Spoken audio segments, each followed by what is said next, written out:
Annihilate in the zeros, and he still had an Altaria at like 1 HP as a catch. So I come in with Moltres. He gets to an Ice Punch, lands it. I'm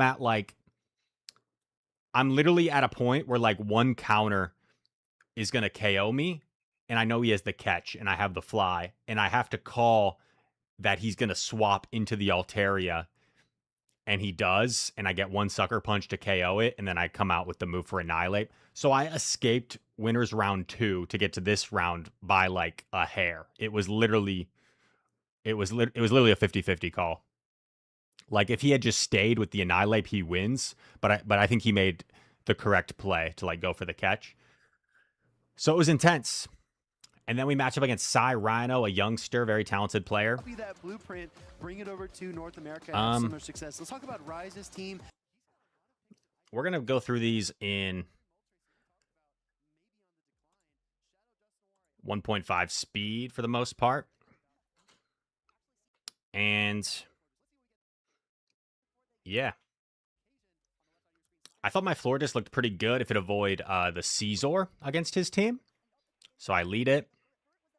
We play Furret here. Furret is an awkward one where, like, if you Chilling Water, it's not going to KO. Even if you Trailblaze, I think a good Furret will, like, barely live.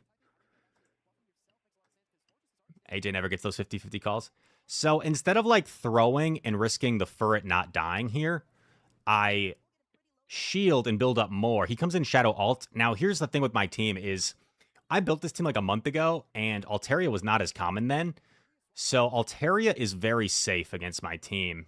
But I think the Shadow is a little bit more manageable for me because the Shadow is like, it's going to take more damage from Empoleon here. So like Empoleon, I feel at least like it does a little bit better against the Shadow. The regular Altaria is just so bulky. It's like really uncomfortable for Empoleon. Sai Rhino goes for the Sky Attack here. I don't know if he was assuming I would shield, but I don't, because I figure even if it knocks me out, I can get a farm. I blind Hydro Cannon because I thought Hydro Cannon might be enough anyway to get Altaria, and I was kind of anticipating a catch. And even if it didn't knock out Altaria, I could farm down. He comes back in with Alt. I actually don't come in with my Fairy. I come in with my Stunfisk because I wasn't sure I could get the Fairy Wind down before a move. And I go for a Discharge here. I don't know. Maybe I could have farmed down there. But here, okay. I did not take a close enough look at the team sheet.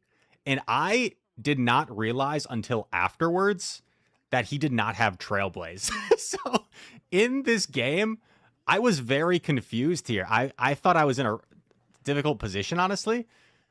And I was very confused at the Chilling Water. I did not realize he had Trailblaze. Or did not have Trailblaze, rather. Which really could have bit me if I, like, was in a situation with Moltres or something against this thing. But Stunfisk going to outpace here in the endgame. Youngster Brain asking, how did I choose moveset on Molt? You know, I never really looked too much into Payback, if I'm being honest. I felt like my team was decent enough against Corviknight. Where, like, and Brave Bird, to me, is just, neutrally, it's so good. You could argue maybe Payback would have been better for me, considering I'm a little bit soft to Ufisk. Like, I've got Gastro, and then Florges is kind of like a soft win. That's kind of it. RW PvP, thanks so much for the first time chat and the follow. So we take game number 1 against Sai Rhino here.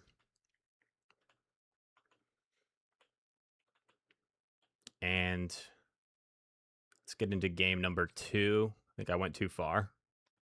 Oopsie. Marto Galde in my chat. See you soon, Mr. Marto. Game number 2, I lead Emp into the Shadow Alt. Let me just recalibrate this a little bit.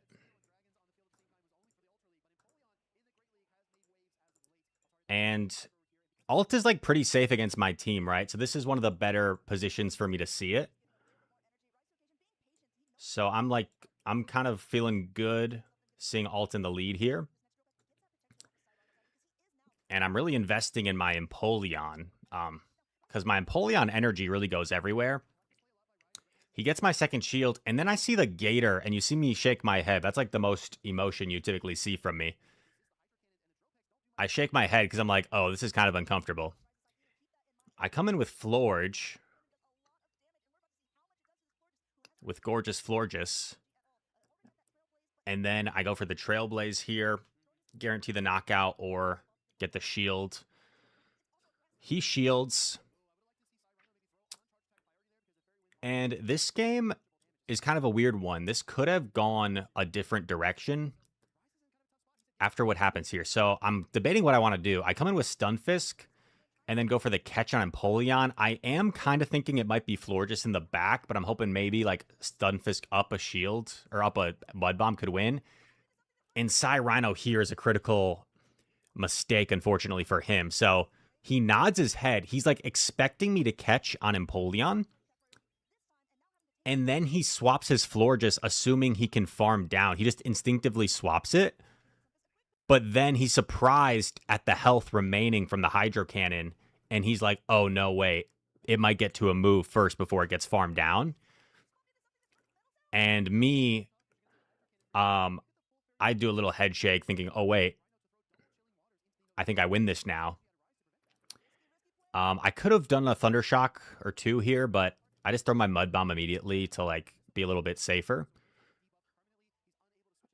And then the game is still not completely over here because he has a catch opportunity. And I think if he's able to catch on his Feraligatr, Flamethrower plus Dragon Breath probably gets me here. So luckily we're able to land it. And then Thunder Shock down to give us the win against the young, talented Mr. Sai Rhino. Do a little interview with Wholesome _ aka Jim last name, aka Wholesome _ from the Wholesome _ stream. See how different players choose to play. Are you a person who likes to play the versus rise to occasion? Whoa, slowpoke. Thank you, Will. Jim last name here with Rise to Occasion. Fresh off his 2-0 victory there. Very impressive versus Sai Rhino. First off, Rise, I love the Florges themed shirt today with the flowers. That's great. Did you guys do a fun karaoke time? United jersey. I figured we're in Vegas. Maybe mix it up a little bit. I like it. Look like you might be able to hit the strip later this evening. Well, all right. I did want to ask you about this new 2026 season. Obviously, you know, this isn't your first rodeo. You are the only trainer to have won a regional every single season. What are your goals here in 2026? I think I've tried to adopt a little bit of a different mindset coming into this season. I think, like you said, sometimes these like legacy type goals are put in place, and I think I'm really just trying to you know, be the best player I can be, focus on myself, and you know, not like compare myself to anyone, just try to play as well as I can, honestly. Well, you looked very confident in that last battle. In general, how confident do you feel about this team? Obviously, you've had so many tournaments, and we've seen, you know, last season some success with some off-meta picks. Yo, what's up, Axen? This is, I feel like, a little bit more of a meta team, but how are you feeling about it this tournament? I feel pretty good. I actually devised this team like 2 days after Milwaukee, so it's been a while. It's been like a month. This is easily the longest I've had my team beforehand coming into a tournament. Normally, it's like the week of, maybe I'll have it, but I've been practicing with this team for like a month. Tried out some adjustments. It just ended up coming back to this 6. Well, if you think Rise is scary with practice with only 2 days, he's got a full month under his belt with this one. Jim does a good job getting like insights with his questions sometimes. Shout out for the support. Nah, just shout out to the same old Legends United folks. My mom sent me a text saying, Chris, it would be nice if you could like shout out your family in the interview. I guess I didn't mean it to be like, nah. It just, you know, you get asked that question like every time. So for me, it sounds kind of repetitive. But I am very fortunate to be in a position to get interviewed. Let's see if we can find our next match. Looks like that's Pocket and Josh. And then Trent and I. He was the 5th place square champion off there at Pittsburgh Regional Championships, and his Fortress play was extremely impressive. But now this things have changed was so significantly. A really positive matchup for me, in my opinion. If you look at the teams, my Florges is like pretty free. What's gonna beat Florges? Like Fortress is not comfortable at all against Florges. Corv without like Ironhead is not comfortable. My Gastro is pretty safe. The best answer is probably the Corviknight, and Corviknight can like lose the zeros. My Stunfisk is pretty safe. Like, what's gonna beat Stunfisk? Corsola, I guess, neutrally, and like Wigglytuff neutrally, sort of. Yeah. Empoleon is only afraid of Stunfisk. That matchup's pretty bad, honestly, but Empoleon has play against everything else. So like this looked like a really good matchup for me. I felt really good about this.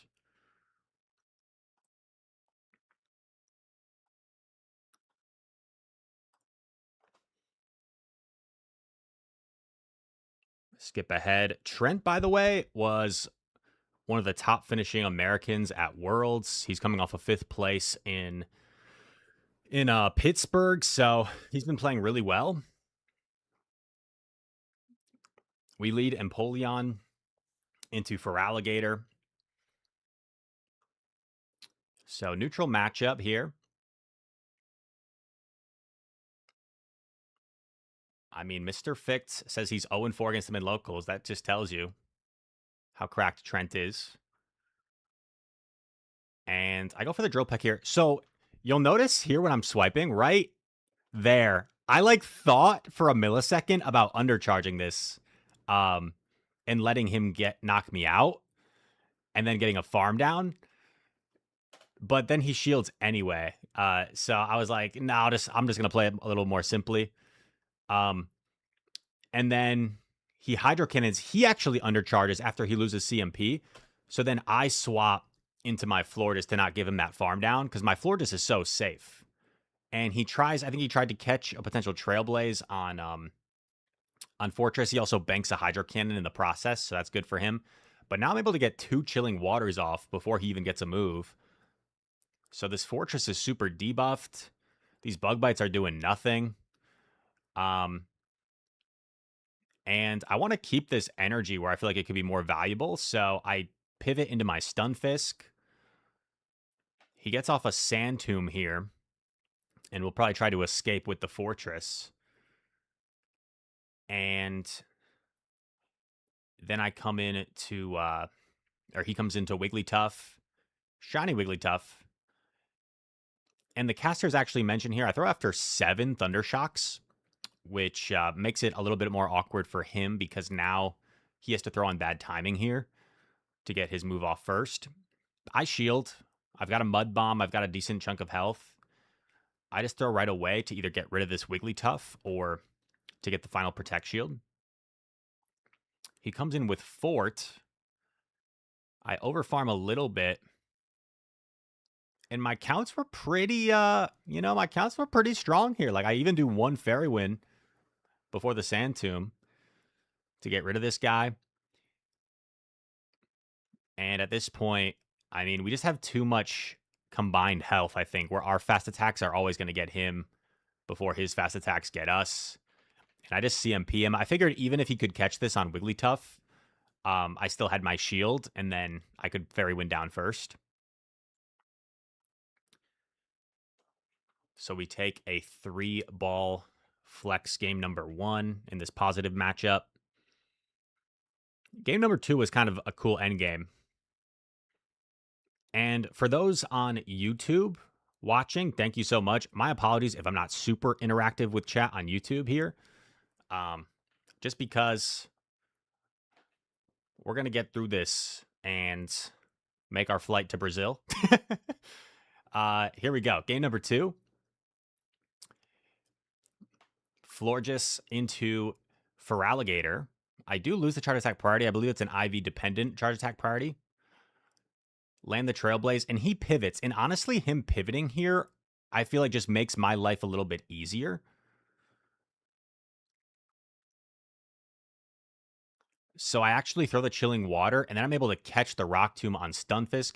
This honestly isn't like that huge of a deal, because Rock Tomb versus Sand Tomb in this matchup is pretty negligible, the difference. Like, debuffing my attack might even be better than debuffing my defense, but it's still a neat little catch. He comes in with Corsola. I am debuffed. These Mud Bombs are going to be doing very little damage. And we go for a Mud Bomb. Looking to probably get out of here to clear my debuff when I can. Come in Corsola, and I go down 2 shields here. I go down both shields. Thanks so much, Bakami. And I actually go for the Trailblaze, because he can, like, switch soon anyway. And then I get off this Chilling Water, because I was expecting him to shield to get off his Hydro Cannon here, so that's why I go for the Chilling Water. But he lets it go, and then you see a little head shake, which is my extremely performative personality, you know? How, like, animated I am up there. Just see me constantly, you know? Just constantly going crazy up there. Luckily, I lived this Astonish to get off this Mud Bomb with a few extra HP. He farms me down, and I still have a very healthy Empoleon, but it's a little bit awkward because he's got a lot of energy on Fortress, and he's going to get to a move soon on the Corsola. But lucky for us, like, Sand Tomb is just such a bad move. And then here I'm thinking, okay, he still has a shield. I'm going to get kind of low here. How do I win this? So I bank 2 Hydros, and I come in Florges and come out with a move. So he only has 1 shield, and I have 3 charge attacks. So we're in a good spot here. And he does nearly get to the Nightshade, but we have the Hydro Cannon. And I kind of liked just how flexible my team was there. And Butters kind of hyped up my play there. And to be fair, like, I had a really big team comp advantage, so I could play like really aggressive and flexible moving around. But Butters goes like, he's like, your eyes looked like Giannis Antetokounmpo there, one of his favorite basketball players. It was kind of funny. Let's see if we can find it. Rise was just running circles around him. You're going up, was beating him in his own game in a lot of ways. All players, Giannis Antetokounmpo, Yeah. just dominant in that matchup. Rise will like this, like one of his favorite basketball players. Giannis Antetokounmpo is what Florges was looking like in that battle. Just so safe. And what really was a huge difference for me. All right. Now that was to get us to day number 2. So I will find the day 2 stream.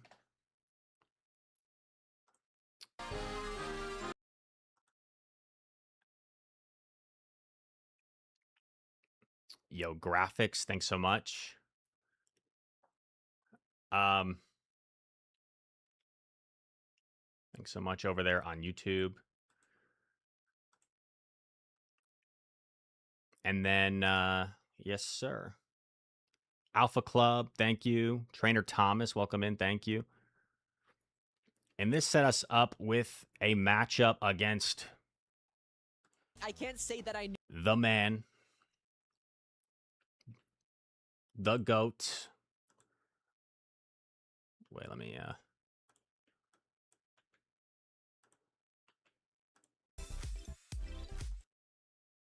I'll go back to 1.5 times speed. I really regret not doing this yesterday now, because I could have taken my time a little bit more. But this sets us up against its Axen. So I forget who Dune Bug played. I think Dune Bug played Habibi, maybe. And Out of Pocket played Puffelfish. So you had 2 sort of like big names against 2 maybe kind of newcomers to day 2. And then you had in our group, or coming out of these 2 groups rather, you know, a pretty big matchup here. So little context. Axen and I played 3 times last year. And not only did he beat me all 3 times, but I didn't get a single game off him last season. So it was 6-0 in terms of games overall. This was like an interesting matchup. When I first looked at it, I felt pretty good about it, honestly, because I felt like my Empoleon was really strong and my Dusk was pretty good if it avoided Wiggly. But I started scrimming it more and more, and like I was scrimming against a few people the night before, and the Stunfisk is just kind of annoying for me because I can't really bring like Molt and Emp together with this team. So maybe that was kind of a flaw with the team because Stunfisk is so common. Which makes like opposing Ghosts pretty good against me. And also, although Empoleon like looks pretty good, it's the Credilli and the Wigglytuff are kind of the 2 targets, right? The other things are not going to be so good for it, even if they're like okay. So I don't know. I at first I thought this was a good matchup for me. The more I played it, I tended to struggle in scrim. So it was one of those weird ones where like on paper I thought it looked kind of like a good matchup, but in practice I was really struggling.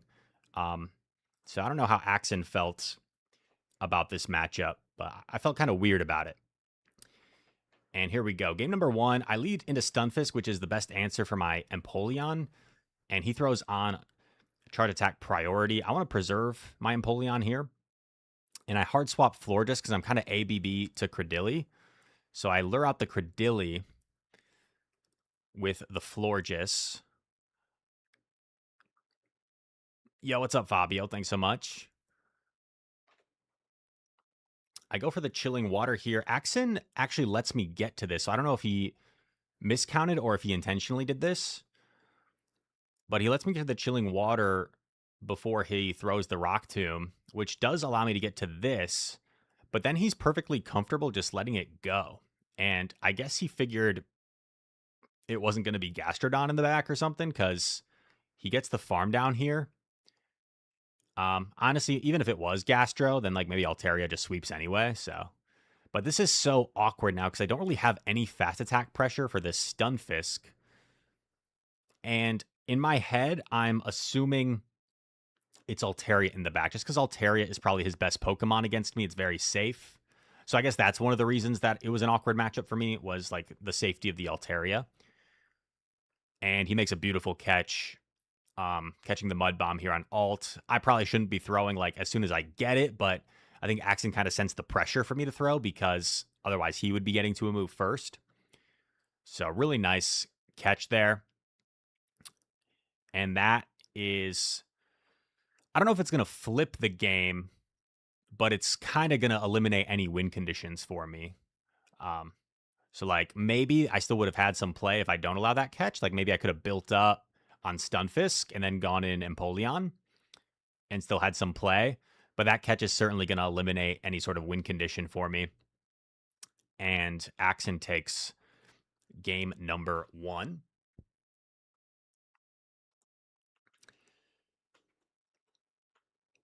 This was a pretty crazy set. Axen with the Metacham. Lara Croft, the nice judge. Is that a Zangoose and a Vulpix? Very cute. I'm the boring one with no plush. Game number 2. Florges into Wigglytuff. So I played this matchup a couple times in scrims, and what I found is like you're not going to win as Florges, but you can make it a soft loss and set up a farm down. So Florges just kind of loses here because I think even Trailblaze plus another one doesn't knock out before like double Swift. So you kind of just lose all even shields. But if you go straight Chilling Water, you can put them in a position where they might like want to give up switch, like switch out, or just force them to throw here when they're low and they're farm downable. So I figure this is like my best course of action. I come in Stunfist to start Thunder Shocking down. He doesn't want to give that up, so he swaps into Dusk. And I just am going to stay in here. I prefer to be Stunfisk in this matchup, but Dusknoir does win the 2s. Go for another Mud Bomb. Dusk probably doesn't win the 2s, however, when I'm up energy. I go for, or he goes for a Shadow Punch. And then I really was not sure here if I wanted to shield or not. And I ultimately decided to let it go and go for a Dusk Sweep because I was thinking maybe it was Altaria. Yeah, so in my head, I thought it was going to be Altaria and up a shield. Maybe I'd be okay. But if it was Altaria, maybe I would have lost here because the Dragon Breath pressure plus the charms he had left would be pretty difficult. I'm going to have to 2-shield here, these Mud Bombs, because if I take one, I'm just too low. I go for Dynamic Punch here. I'm going to get to 2 anyway before Axen gets there. So he lets it go. And then this is so weird, right? We've got energy. The Wiggly's still there. He gets 2 charms. And then I wait a turn here.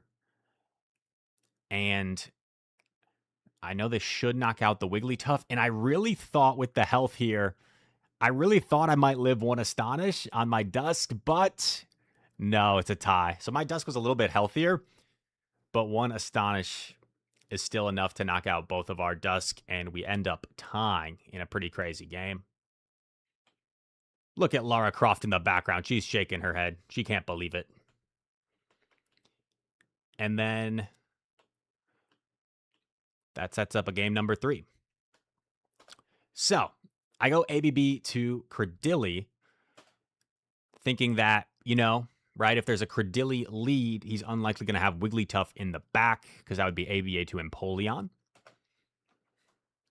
Hard swap Dusk and met by Stunfisk. And I know I can flip this matchup straight Shadow Punch in the 2s. I think if you land Dynamic Punch, maybe you even win the 1s. But I figure this is the safest play for me. Just go straight Punch. Axen maybe suspecting I go for a Dynamic Punch. Shaked his head a little bit on the Shadow Punch shield. Go for another Shadow Punch here, and this time he lets it go. Home Slice Henry in the chat. Welcome in. I go for a shield here because I need to flip alignment, right? I need to flip alignment, get my Empoleon. And Axen makes a nasty peekaboo catch here. But one thing you'll notice about me is like, I don't know how common this would be, right? Like, watch my expression when he makes a nasty peekaboo catch, Dynamic Punch onto Dusknoir. Like, it doesn't change. It doesn't change. So I don't know how many people are able to, like, one thing I think is strong about my play is like I stay. I feel like when I'm in a competitive environment, like I'm still thinking about how I win. I don't get like too discouraged from that. I'm like, okay, that's not ideal, but now we have our alignment. We have Stunfisk here. I make probably a dumb decision here. So this is what I was thinking in this moment. I was thinking, okay, he's 1 away, but if I throw, he probably just lets it go, and then Credilli can overfarm and then maybe get to like 2 moves against my Empoleon.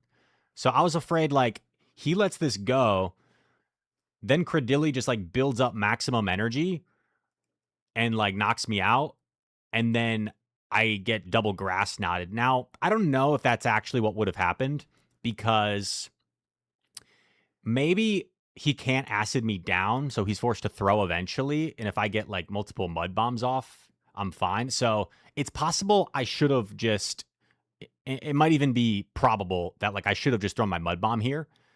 But I like didn't want to put myself in a situation where I get double grass knotted by the Credilli.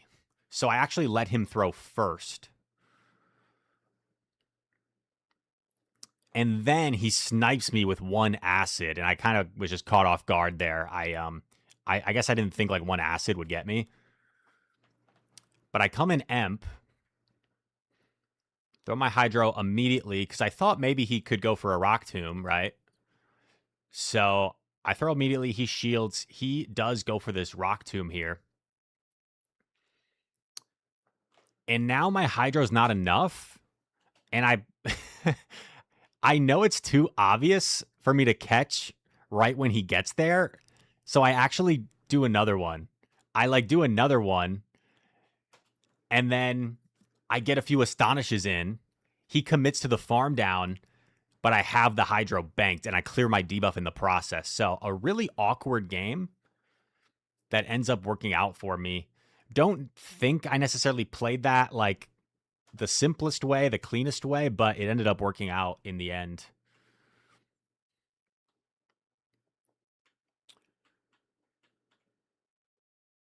That's a cool little screenshot there. Hey. Wait, maybe I'll use this as a thumbnail.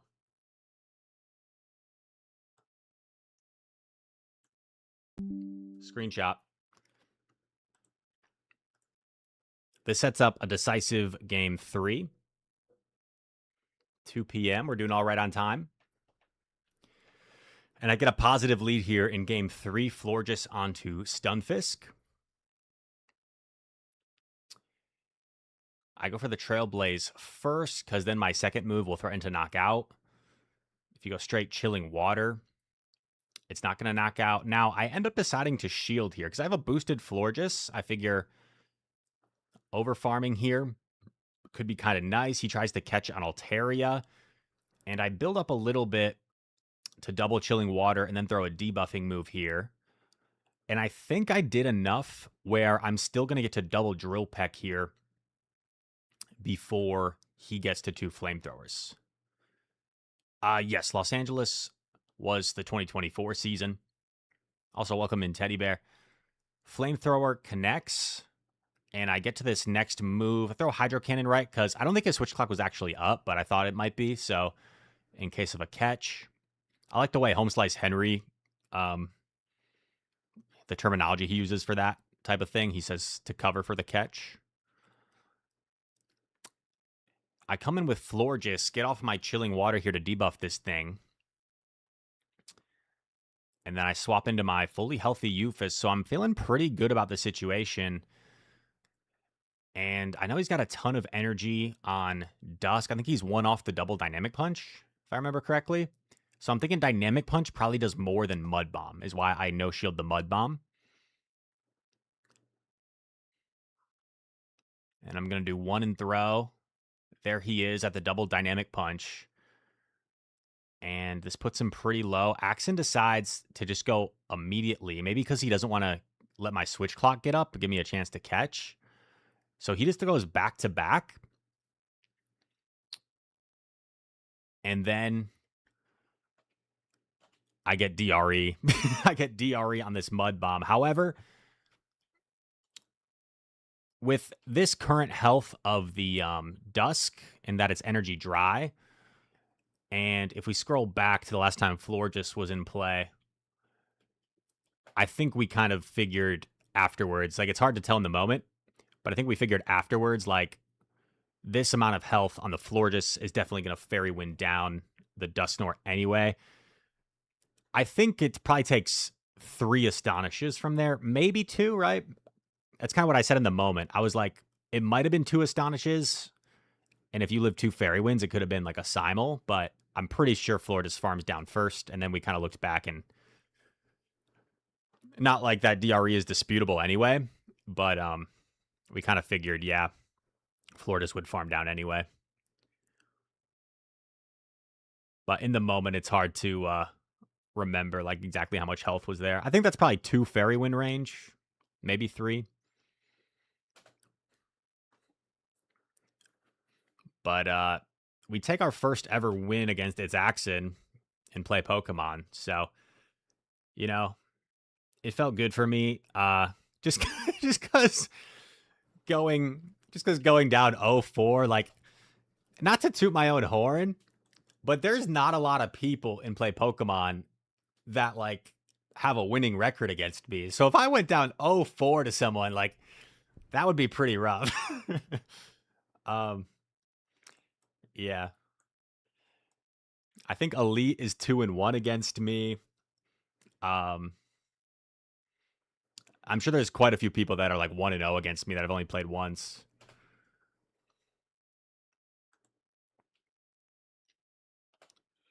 But we were able to get the win there in a pretty crazy set. And I'm glad it was such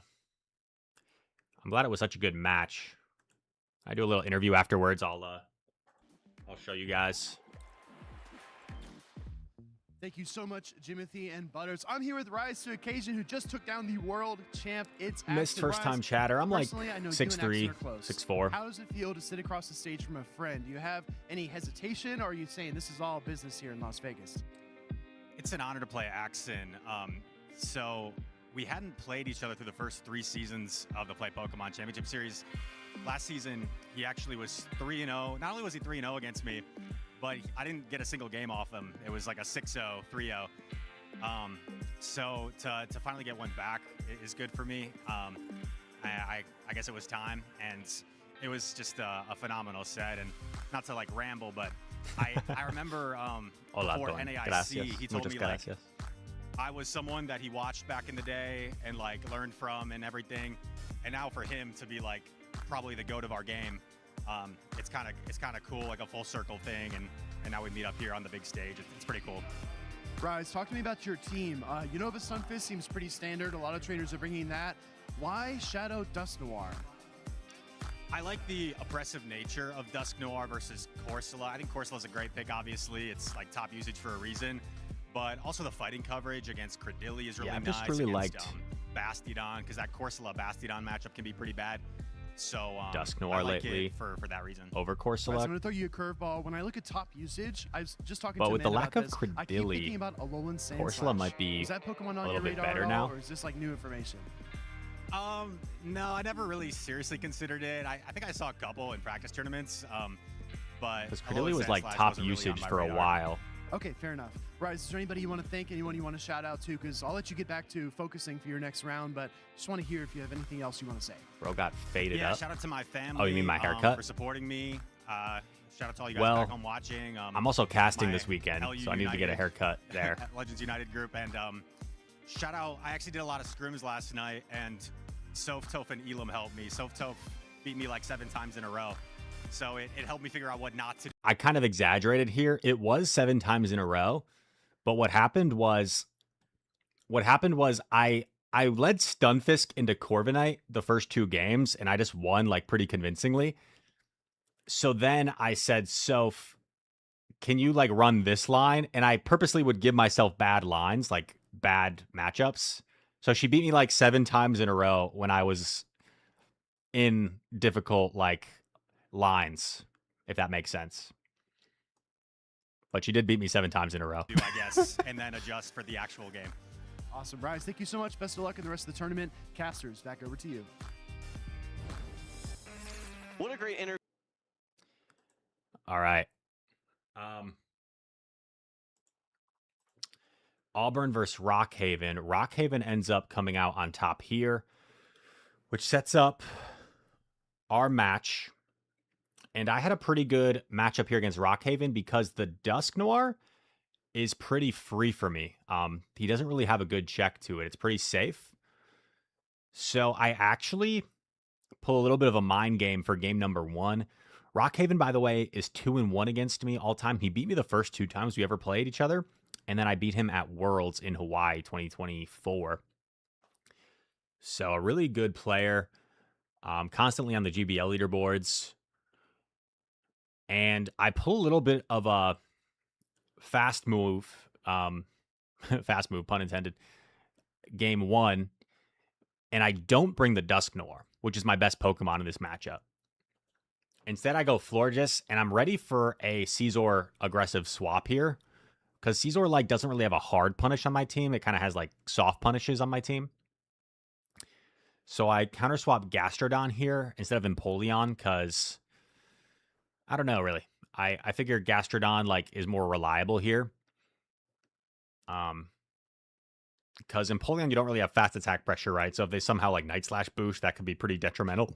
Excuse me. I go for Body Slam. It doesn't quite knock out, unfortunately. So he does get to a Night Slash, but I know it's just a Night Slash. And we're going to take it. And now here, once Caesar is out of the picture, right? Once Caesar is out of the picture, my Floridus is pretty safe. So in case of a Marowak in back, I aggressively swap and I lure it out. So I'm feeling pretty good about this. Like, this is going well. Bro, has he scores memorized? Well, if you've only played someone a few times, right? It's kind of easy to remember. For Dune Bug, sometimes we played so many times now, but it gets talked about a lot. It's probably why we remember, but I would have to like go back and look. But it is 6-6 overall now. Go for the Chilling Water here. Gonna grab the shield. And he still has one more shield to hide behind. He really smartly here goes for the Rock Slide. If he had gone for Bone Club, I bet I probably hang on maybe plus to get to this next move. But the Rock Slide plus 1 Mudslap does enough. I come into my Empoleon here anticipating a swap out. He is also debuffed. So like, I think it's just the right play to come in Empoleon to get a head start of energy. And this little energy head start is going to be pretty pivotal for me, because it's going to allow me to get to double Drill Peck before he gets the 2 moves. So he gets to the Thunder Punch here. Thunder Punch not going to be quite enough to knock out my Empoleon. And I get to the Drill Peck. Goodra's got a little bit of bulk, so it might be able to hold on here. And it does. And then Rockhaven, this is like an insanely smart play. He's 2 off the Bone Club. He knows that knocking me out here doesn't really do him anything because he just gets Mudslap down. So he undercharges, swaps to get a Mudslap head start. But because I sniffed it out, I swapped and it's a 1-turn difference. And we get the Mudslap down first. Like, what a smart endgame recognition, though, for him to try and pull off a win there. I noticed when I was watching back on Twitch side, I seem like I have a few more haters these days than I'm used to. Maybe it's just one person in particular in like alternate accounts, but people were like mad about the DRE against Axen, I think. So someone was saying like, wow, Rise getting lucky that no DRE was there. Here we go. Game 2. Now I bring the Dusknoir. It's my safest Pokemon in this matchup. And I'm debating whether I want to invest or not. I think the reason I let it go is because I feel like Caesar is so dangerous with shields. So I think that's the main reason I don't shield. He comes in Caesar, and I was really thinking in this moment, like during this charge attack, I'm like debating what I want to come in with, and I ultimately decide Empoleon. And since he brought the Corviknight, probably the wrong decision, because Empoleon would at least do better than Gastro against Corviknight. And I also let this Trailblaze go through. So once again, another decision that maybe I could have done something differently in this game. Thorn says all the haters are his alt accounts. I knew it. I knew it, Thorn. He shields the Hydro.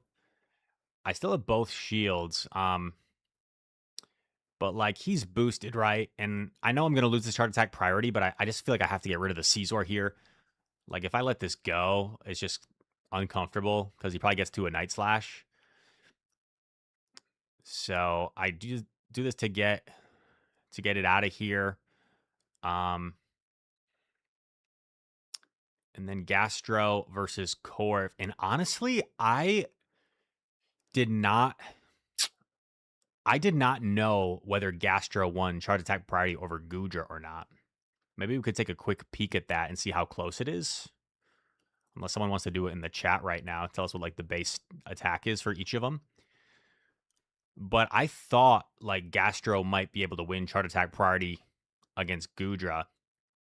So I'm able to successfully shield the payback. And then he's going to land a payback here.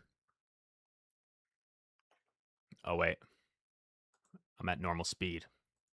And then here I anticipate the combo play. And I throw my body slam on charge attack priority. But unfortunately, Goodra wins the charge attack priority.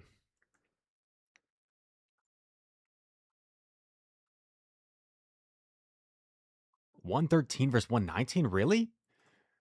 Bro, I've got my... I'm like... But okay, so it's not over, right? We get a metal sound down on Goodra. And unfortunately, we don't get DRE. I think 5 sand attacks get us there.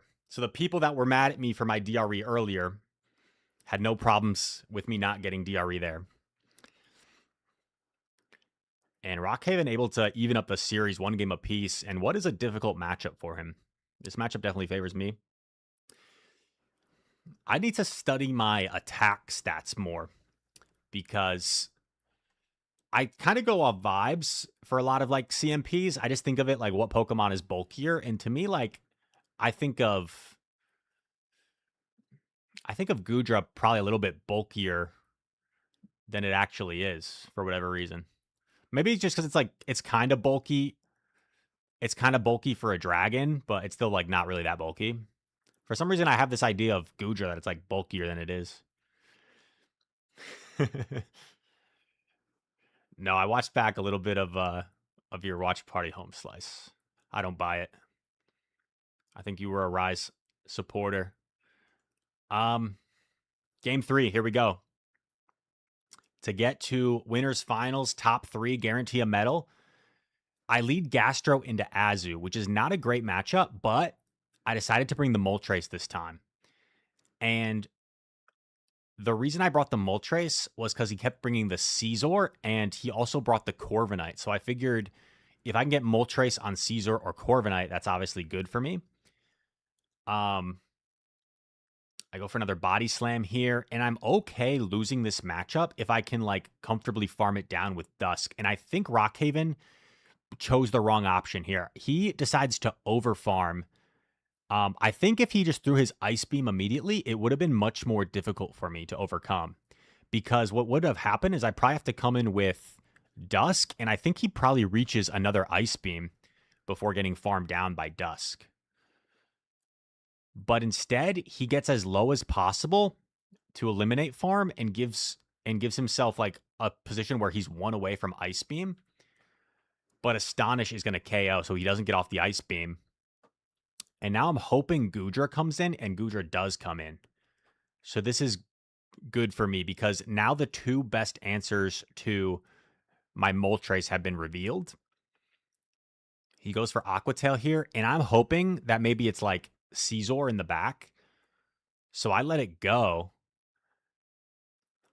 And I throw Shadow Punch again. And now that he's used both shields, I'm like, okay, it's not going to be Caesar. What the heck is it going to be? I was a little bit worried that he actually brought the Bastiodon. But if you look at my team, like, my team is so good against Bastiodon. It'd be so crazy. It would be insane to bring the Bastion against my team. He baits the Aqua Tail. In comes Corv. I'm like, okay, this is interesting. I'm running the double flying moveset, as we mentioned earlier, so I don't have the payback. We see a little head shake from Rockhaven, maybe just at the lack of damage provided by Air Cutter. I go for Brave Bird, and I built up to 100 energy. So I have Brave Bird plus Fly here. And now here, like, I wasn't convinced a Fly would KO, so I swapped Dusk. Clear my debuff. He undercharges, which allows my Astonish to register. I just fly immediately. And you know what? Maybe I could have got the Sucker Punch down here. So maybe this is a slight misplay. But I was hopeful that I Sucker Punch down here first, and I do in 4 Sucker Punches. And that's going to give us the win against Rockhaven. This sets up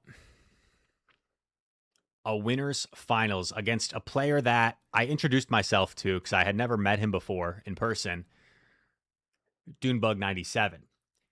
And this is a tough matchup. I scrimmed against Inadequence the game a little bit before this, and he like swept me 2 times in a row. And the problem with this matchup is my Moltres is almost unbringable against Dune Bug's team. With the Stunfisk, the Primeape, the Wigglytuff, Credilli's not great. Talonflame's not great. It literally has one target in the Corsola. It has 3 hard checks and then 2 somewhat neutral / negative matchups. The Moltres is almost unbringable, which means the Corsola is free, and Corsola just kind of neutrally can deal with everything. So he is a free Corsola basically against me. It's a really difficult matchup, and I did not feel good about this at all. But I was going to give it my best shot. And if I show you something, I looked at this afterwards on PvPoke, and this is actually pretty crazy. If we plug in my team on PvPoke, Florges, Emp, Molt,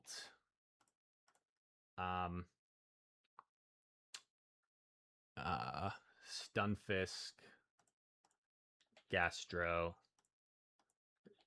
Dusk. Oops. If you simply plug in my team to PvPoke Team Builder and look at the top threats,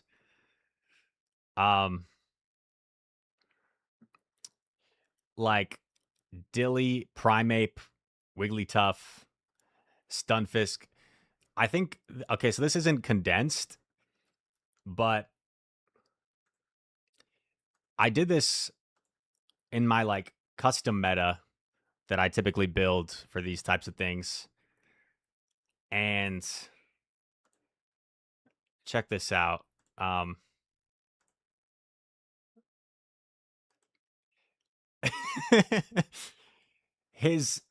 These are the top threats of my team in the meta, and it's literally his team. It's Wigglytuff, it's Credilli, it's Primeape, it's Corsola, it's Stunfisk. The only thing that's not here in the top 7 is Talonflame.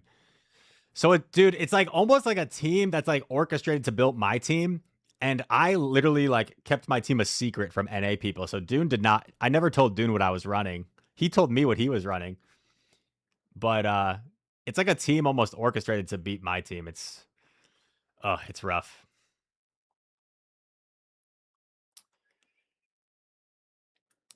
Molt does not beat Credilli in the 2s, right? Unless maybe like let the first fly go through. Okay. But like I said, we're not going to give up just because we have a tough matchup. That's kind of impossible. We're going to give it our best shot. And the one mon I did kind of like here was Empoleon. Because even though he has a few counters for it, at least it can hit those counters with super effective damage. And it also breaks apart his Wiggly and Credilli. So yeah. When's the next EU-friendly regional? Oh, you work at 4? Well, Brazil is this weekend, and Brazil is like 3 hours ahead. So here we go. Let's get through this. 2:20 p.m. We got a 3 p.m. hard stop. Gastro into Corsola. Gastro is my safest Pokemon in this matchup.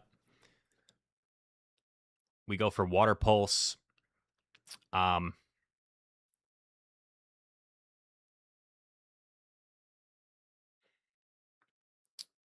And I catch onto Florges. He actually waits a turn, so I get a Fairy Wind through as well. But he just comes into Talonflame, and he has the proper alignment.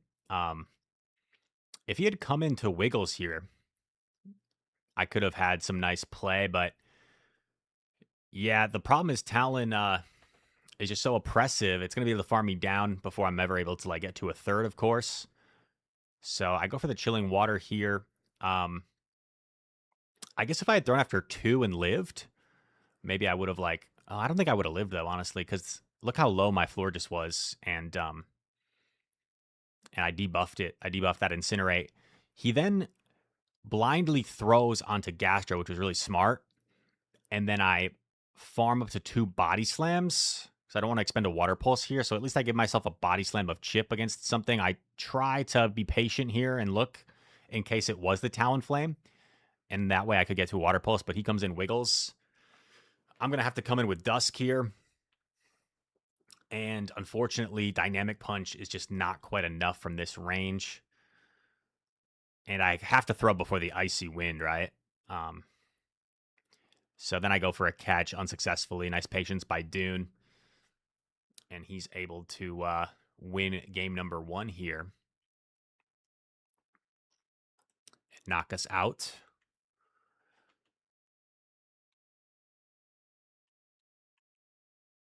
Skip ahead. Oops.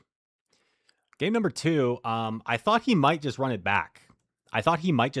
He does not run it back whatsoever, but at least he ran back the same lead with a different backline. So I go Dusk, and the good thing here is Dusk is going to be able to pull a Protect Shield advantage for me or win switch. And if I can get shields down is great for my Empoleon in this matchup. If you look at the matrix for this matchup on PvPoke, it is absolutely awful. But one thing that's really good for me is Empoleon in the zeros. Empoleon in the zeros is really nasty. So I get both shields. I come in Gastro. Get the farm down. He comes in Dilly. I swap. And because I'm ahead, I'm going to be able to get to 2 Hydro Cannons here before the Stunfisk. And I'm going to shield this. It'll do the most damage. Now, I'm 3 away. He's 4 away. And I was pretty sure of that in the moment. But, like, in the moment, sometimes you don't want to risk, you know, being off with your count. So I just throw here one early. And I think I'm just outside of Grass Knot range here anyway, and Dune agrees. So he doesn't throw the Grass Knot, or maybe he thought I would catch, but he anticipates the combo play here. But Gastro's going to win this charge attack priority. One charge attack priority that I do know. And we take that game off the back of Empoleon with a shield advantage. Game number 3. Talon against my Gastro. Awkward matchup. We are water against fire, but they're going to resist our fast attacks. I go for Body Slam here just because it's like, it is a potential no shield opportunity for Dune, but like it's just too risky. And then I decide to just throw the Body Slam here for Chip rather than give him the opportunity to throw first. So I'm just going to once again go for the shield advantage, thinking like, assuming there's always going to be a Wigglytuff in the back, and then I pull off this crazy Snipe, which is a tough one for Dune Bug. He's just a little bit slow to react here. So I do 1 Mud Slap, I switch into Dusk, and then before he can switch right there, he already locked himself into another Incinerate. So I actually get 2 Astonishes in, and all that energy goes to waste. All that energy goes to waste. So absolutely huge. And keep this in mind. You're going to see how close this game is when Dune Bug literally lost like 2 flies. He lost like 2 flies on his Talon. And you're going to see how close this ends up being. He goes for Icy here. And I see the Corsola swap, and I simply swap Gastro just to clear my debuff. I do 4 and throw. Yeah, Dune, he only has like about a second at most to react there. I shield here, and now I wasn't convinced Hydro Cannon was enough to knock out at that range, so I overfarm instead. He comes in Wiggles, and I know Wiggles is 1 off the Swift here. So I have to make the decision to throw and hoping, and I was pretty confident here that I live 3 Astonishes, and that's all I need is to live 3 Astonishes to get to this Hydro right before going down. Look how close this game was with the fact that I sniped a Talon that had like 2 flies loaded. It's that close. Like, and like everything went right for me. Everything went right for me. And it was that close. Like, that's how tough this matchup was, dude. Game 3, or game 4, sorry. Gastro into Wigglytuff. Fairly neutral, but Wigglytuff does win the chart attack priority. And I decided to just opt for Water Pulse because, like, shields, I don't feel like he's really inclined to shield here. He's more inclined to save shields for his other Pokemon. He swaps in Corsola, and I stay in to get off another Water Pulse here.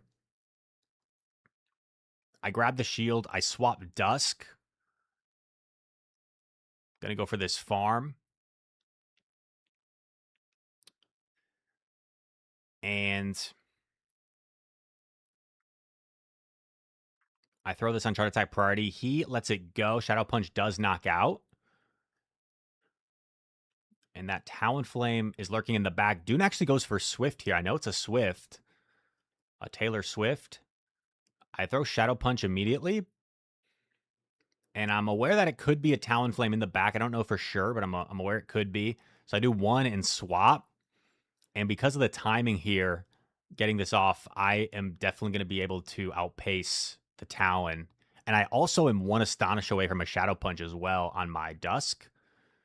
So I've got like 2 modes to victory. Because honestly, a Shadow Punch plus Astonish might be enough from this range. It'd be close. But I get to the Hydro.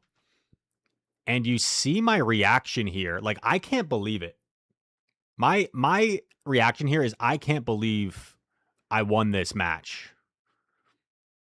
Because that's how, like, difficult I felt like this matchup was for me.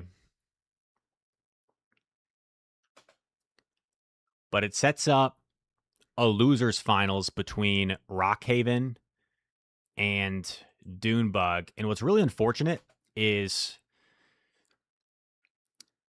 this last match here was such a good game, and it came down to the wire. And if you didn't see it, what basically ends up happening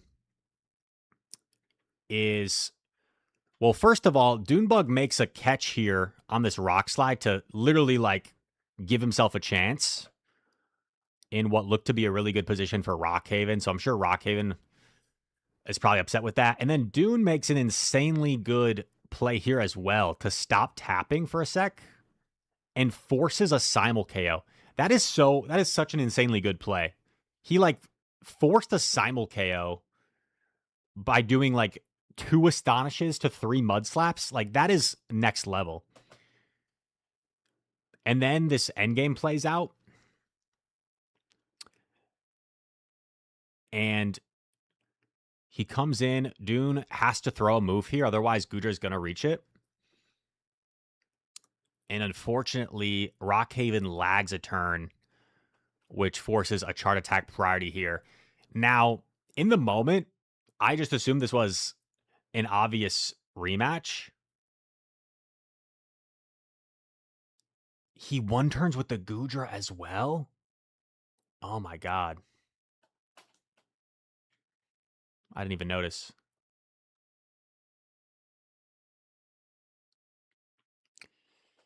So we looked this up on PvPoke backstage, and the Talon was at like 51%. Bubble does about 7%.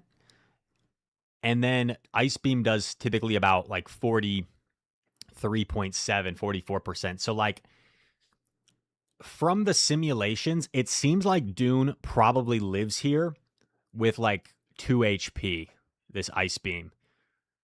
But, right, if there was that extra Dragon Breath too, maybe it's a different story. So,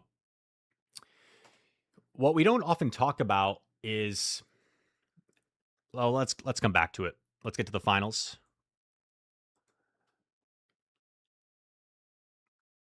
Grand Finals, 2:30. Guys, I may have to skip around here, which is unfortunate, but Okay, game 1. I lead Gastro into Wiggly.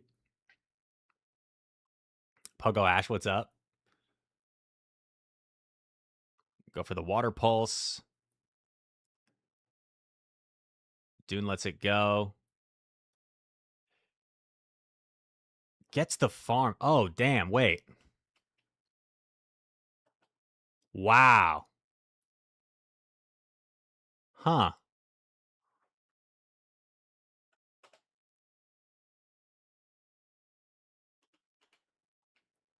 That charm, dude, that charm must do like exactly enough to knock out. That's crazy. Maybe that's like an IV. That must be an IV dependent thing. So, I mean, this is rough, right? Because he's got lead plus a little bit of chip here, and this is my best target for Empoleon. So then he just got Primeape there, throws here. What's crazy is if I had swapped. Oh yeah, this is just over. I was gonna say if I like swapped right away and was able to like pull shields from Corsola, maybe there was still a chance, but no. Just like a really dominant game 1 win for Dune. And what Dune figured out, Thorn, Axen asked me the same thing, and I think you're absolutely right. I think oh, I went too early. Oops. So that was a switch-in situation. So I led Dusk into Wiggly and I swapped Gastro. That's right. So that's why that happened. The reason I didn't go for Body Slam, and I think you're absolutely right, like I think it is the right play, is because the Corsola is completely free against me, and to me, it's just the most obvious catch in the world is to catch the Body Slam on Corsola.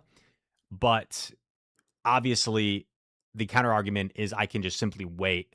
I can wait a turn to see the next charm going through and avoid that from happening. So, but that's why I was reluctant to do that. Game 2, looks like we lead Dusk into Stunfisk.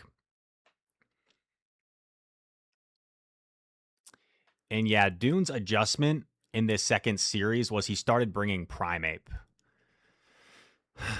And let's go through this game first. I go for Shadow Punch. And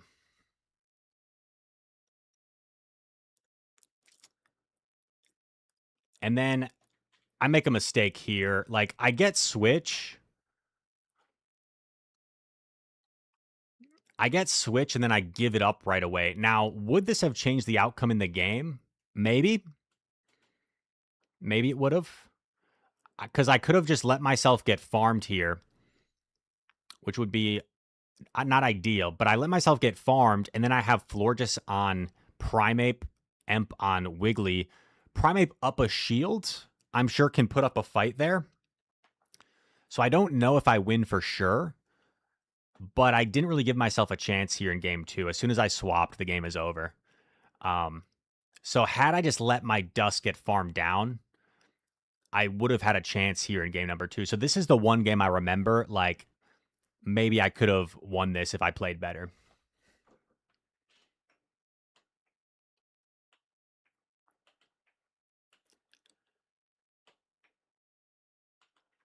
So Dune Bug goes up 2-0. Back against the wall. Stunfisk into Corsola. Hey, yo, how do I win this game? Nightshade.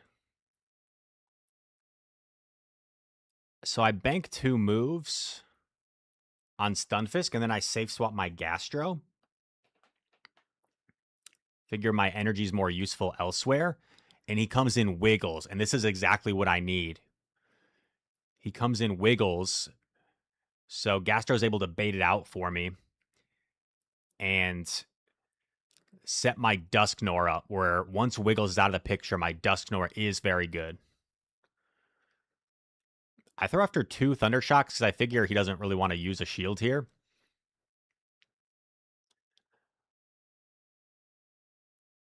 I'm expecting Corsola to come in, and I'm going to do a little bit of chip damage. and then go into my check Discord.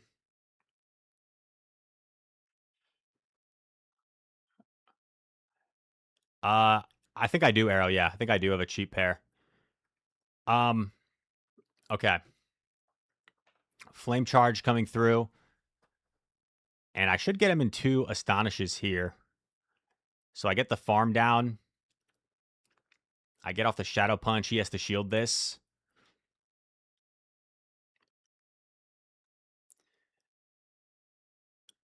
And I still have a shield, right? So I simply just get to double Mud Bomb here to take this game. Keep ourselves alive. Keep ourselves alive.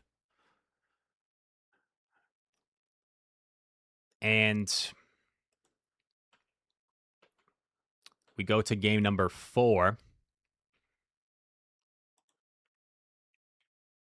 And this is where some unfortunate stuff kind of happens. So I lead Emp into Wigglytuff. He swaps Primeape, I counter swap Gastro. He goes for the Rage Fist. I let it go. And the game just freezes. He's just like looking around, looking at each other. The internet just goes out. And it's unfortunate because I'm in a pretty favorable spot here, I think. Obviously, it's not for sure that I win this game because what I think personally happens in this game, and like I'm saying this fully aware it might not go this way at all, but I think what most likely happens is I take the Rage Fist, I throw Body Slam, he might live the Body Slam and get to another Rage Fist, so he takes a shield advantage, and then he comes in with like Wiggles to farm it, and then tries to go 2 shield Corsola against 1 shield Emp and Dusk. Do I win? I think I more likely win than I lose. Do I win for sure? I don't know. But I think I'm in a pretty decent position here. So it's unfortunate that this lag occurred and we basically just have to reset. And this took quite a while because this was like an internet issue. This wasn't even like a game issue. So this took quite a while. Like 20 minutes or something. I don't know if it was that long, but probably close to it. So we eventually reset. Once the internet's working, we're just waiting. And I will say, when I was watching back some of the Twitch chat, people are so like, oh my gosh, Rise is so pissed. Look at him. Rise is so angry. He's so mad. Like, I was in my own little world, chilling, keeping myself composed, like calm. Like, I don't know. People love to make up their own narratives. I don't know. All right. So this is a replay of game 4. This time I end up running back the same line. Because I figure like, I don't know. I figure like good karma. Hydro Cannon. And another Hydro Cannon. He's overfarming a lot. Maybe he wants to avoid a catch. I try to snipe with Dusk. He sniffs it out. So he does get off this Nightshade here.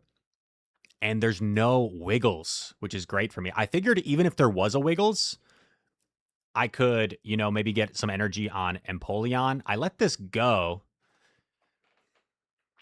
Let the first Rage Fist go.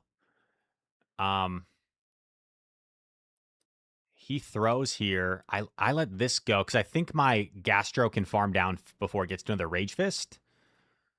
He swaps into Talon, but because he's behind, I can throw this on 5, and I just guarantee the shield, right?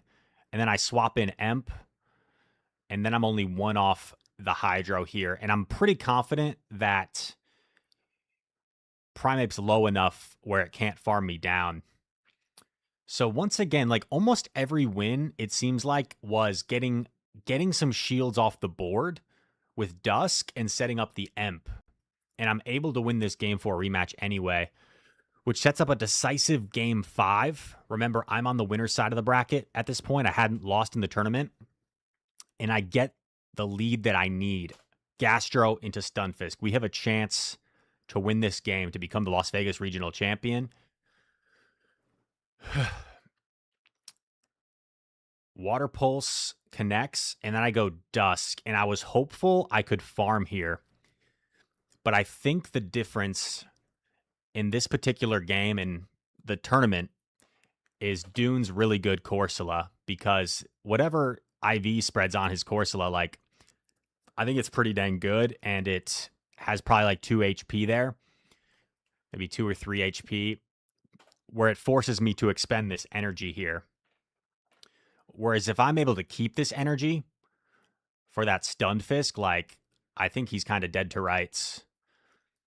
But I am hopeful I live this Mud Bomb to get off my Dynamic Punch. I go for Dynamic Punch here, but he has set up his Talon. And also, Corsola Wiggly is coming almost every single game against me. So I am hopeful that it's the Wigglytuff in back at this point. And that's the main reason I also went into the Dusk Noir. In comes Talon. I throw Body Slam bait. It grabs the shield. I swap in Emp. I shield this Flame Charge. Now, after the fact, I was wondering if I should have let this go. We'll come back to that thought. I throw after 2 for proper timing.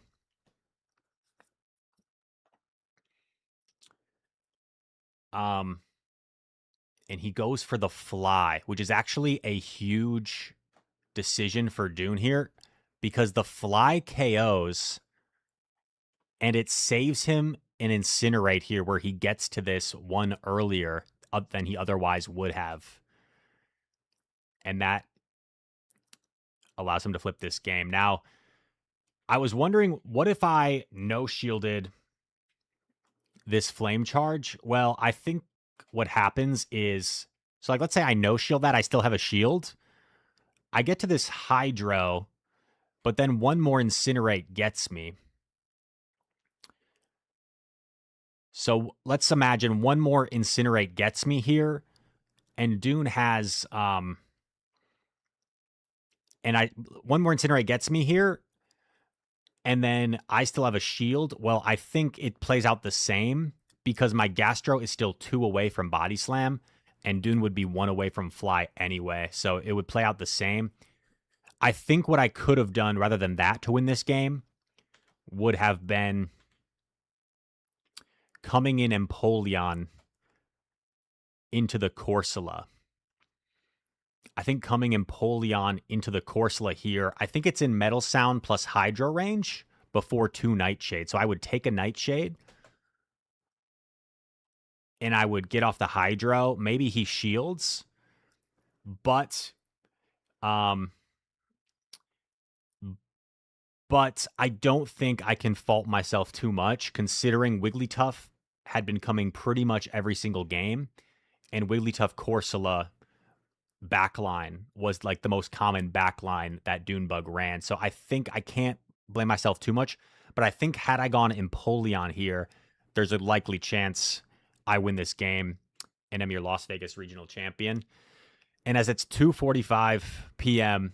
and I really need to head to the airport in like an hour and a half, rather than go through this final set, I'm just going to tell you guys that it was a very convincing 3-0 in this final set for Dune Bug, and he becomes your Las Vegas regional champion, 6-time champion, first player ever to win 6 championships. Obviously, I would have loved to win this Vegas regional. I practiced a good amount for it, and I felt really good about my team. But in the end, I felt like it was a difficult team matchup, and Dune Bug played it well enough to win it. It wasn't, I don't want to sound like it's impossible, because I literally won a set. I won 3-1. But against such a great player like Dune Bug, I think I can pull off some things that he's not expecting in the first set.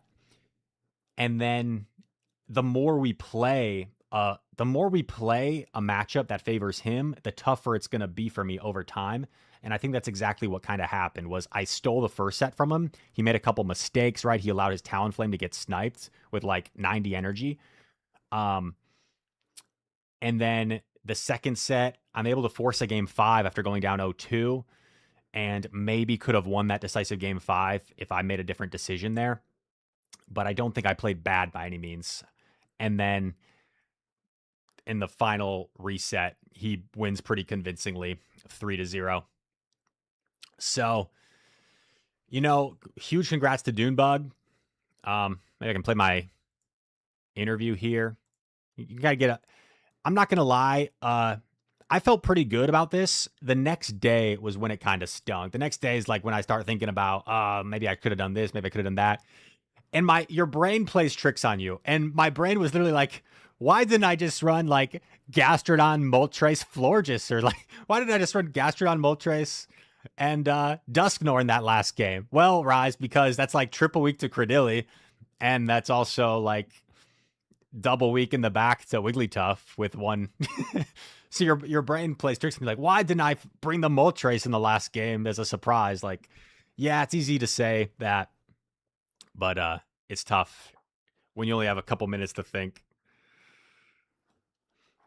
And yeah, we'll do the stage interview here. His fist, he's so happy with his performance.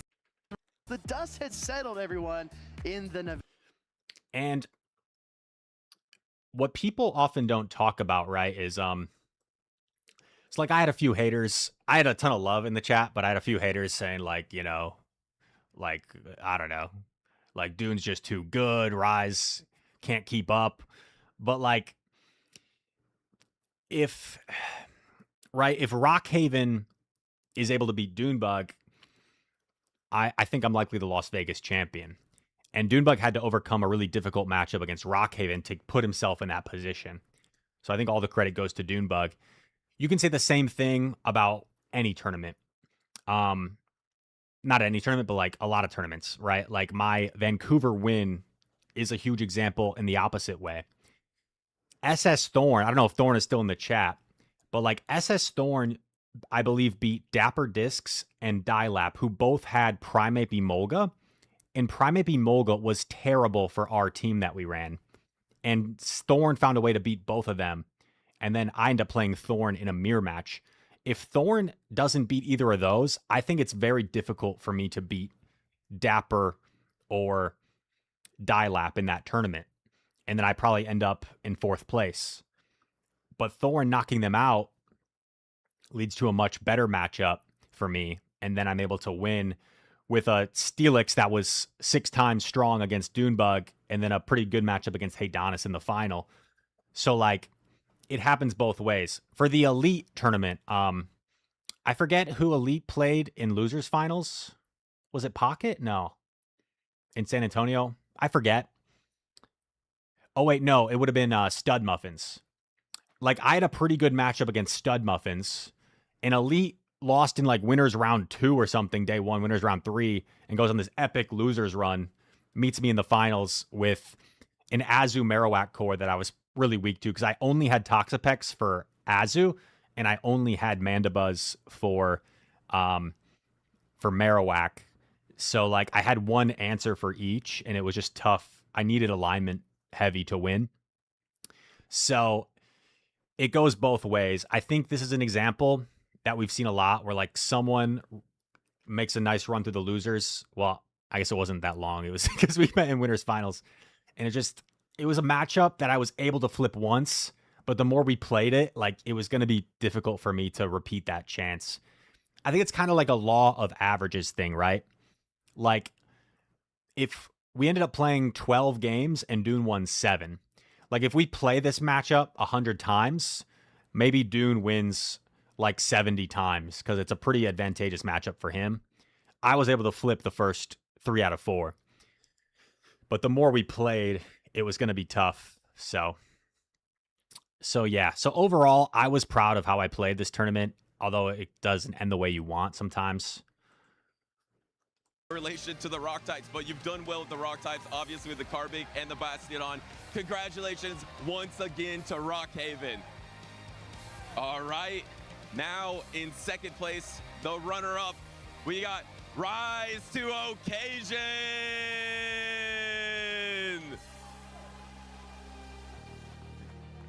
Yeah, watch your head there. You're tall, Rise.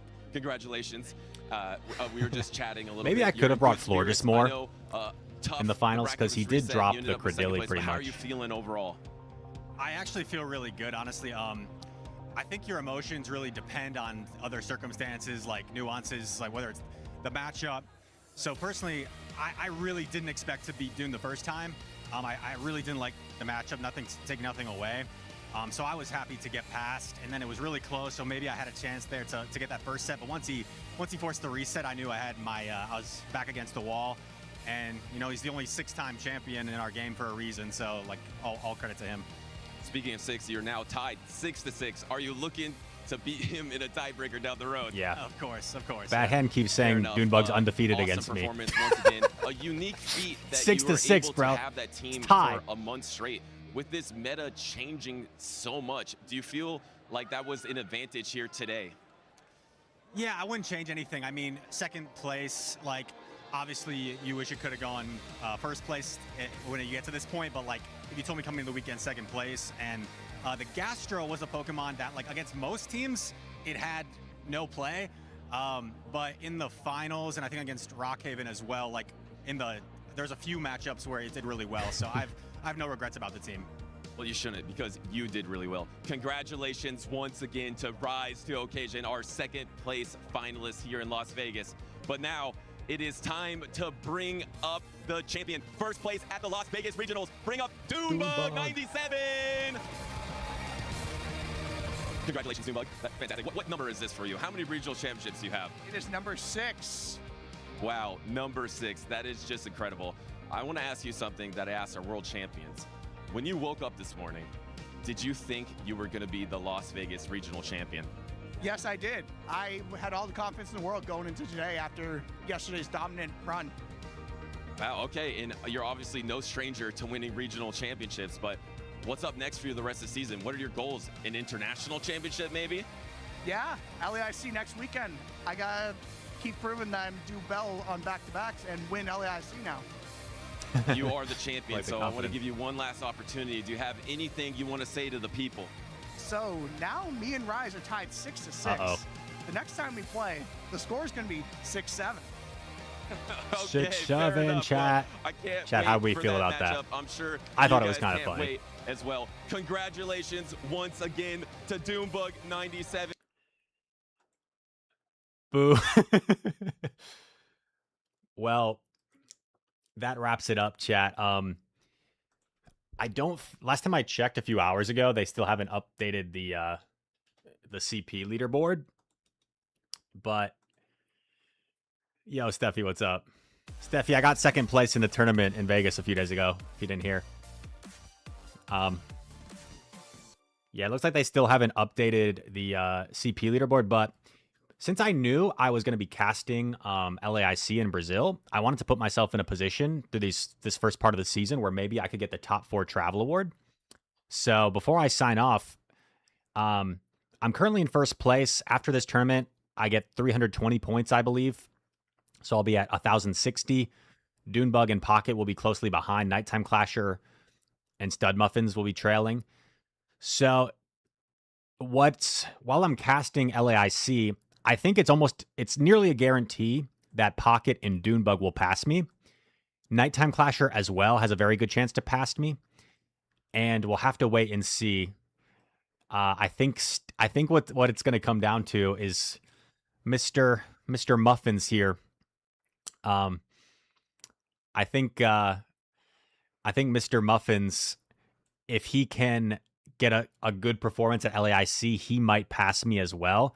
But if I can hang on to top 4, that would give me a chance for the $3,500 travel award to London, England for the European International Championships, which I already booked my flight for. I still need a place to stay if anyone wants to room together, but I booked my flight. That being said, chat, thank you all for hanging out. I know I kind of went through this fast for you YouTube chatters following along. Sorry I didn't really interact with you. I'm just in a little bit of a hurry today, getting ready for my flight to Brazil. And yeah, Mr. Trent, welcome in. And yeah, I think I just want to close by saying, like, back-to-back medals for me. I feel like I'm playing some of my best I've ever played, and it'd be easy to be like kind of depressed and down to like be on the winner's side and then lose back-to-back. But I think you really have to, it's easier said than done, but you really have to try and focus on like the effort you put in and how you played, what you could control versus like the end result. Because I think you can argue I've had tournaments maybe in like Knoxville or I don't even know, Los Angeles. Like I felt like I played really well in Los Angeles, but you could argue maybe I've had tournaments where I won. Knoxville might be the best example where like I didn't have to play as well, or like I didn't go through as much adversity because of like the team compositions and everything. And I really felt like I realistically maximized what I could do in this weekend with this team. And it just kind of ran into a wall at the end. And sometimes things don't go your way, you know, you can't control everything. But, you know, I'm proud of how I did and how I performed. And yeah, like, yeah. He will not win LAIC. You know, I wouldn't be shocked, Trent. I mean, he was the Sylph world champion back in the day, right? So he's got a history of being one of the best at these restricted metas as well. Yo, thanks so much, Steffi. Thank you, girl. Guys, I will not be live until probably about 2 weeks from now because I'm going to Brazil for about a week, and then I'm actually going on a little trip afterwards as well. So it's going to be a while. I was in Sao Paulo last year as a competitor. This year I'll be a commentator. I'm really excited. And yeah, this VOD is going to be going up on YouTube as a separate video. So feel free to go check it out there if you want to watch back some parts, if you were only here for part of the stream. And yeah, bye guys. Oh, wait, I should raid somebody.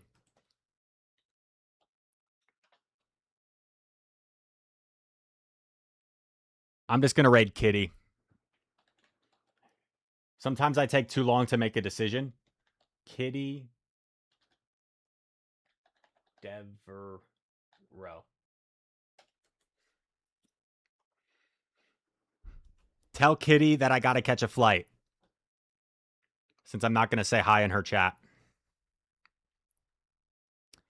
Bye, everyone.